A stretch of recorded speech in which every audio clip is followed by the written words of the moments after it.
Hello everybody, welcome to episode 10 of SLP in Captivity. Took a little break for the last few days and read some stories to some kids. So if you have some kids at home and you want to have them watch me read some stories, those are up on the site, so you can go and check those out. Today I want to talk to you about a metacognitive approach to word learning for your kids when you are doing some story reading. So this can be done for any age. It's the example that I'm going to give today is from a book for third grade, halfway through third grade, so 3.5.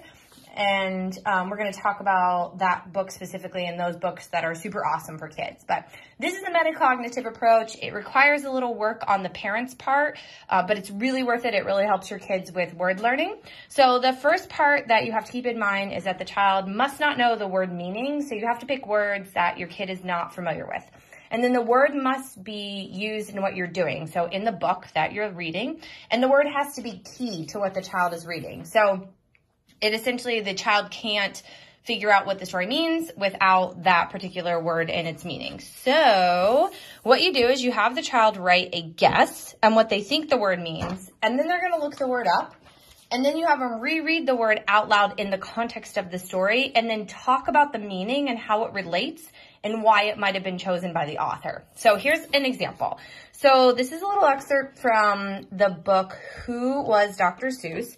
So these books are really awesome, the Who Was books. And if you look at the back of them, they actually tell you the grade level. And I love them. They have them for lots of different famous people who lived, and they're really super awesome, and they give you some really great stories for kids, and they're super fun reads. So this is the one from Dr. Seuss, and this is specifically page 8, so there you go.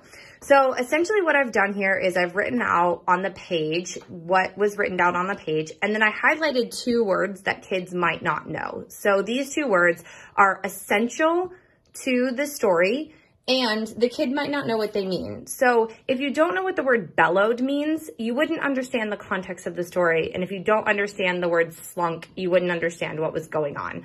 So what you would do is you would first, there you go, have the kid write down a guess. You would look the word up. And then after you look the word up, you reread the word in the context of the story. And then you would talk about why do you think that the author chose this word, and then talk about the meaning and how it relates to the story as well. So just a super fun approach. It helps kids to be able to learn those pesky little words within their reading that are sometimes difficult for them to understand. And it also helps them with being able to enjoy the story some more, because then they're not guessing what words mean or not feeling frustrated because they don't understand words. So there you go.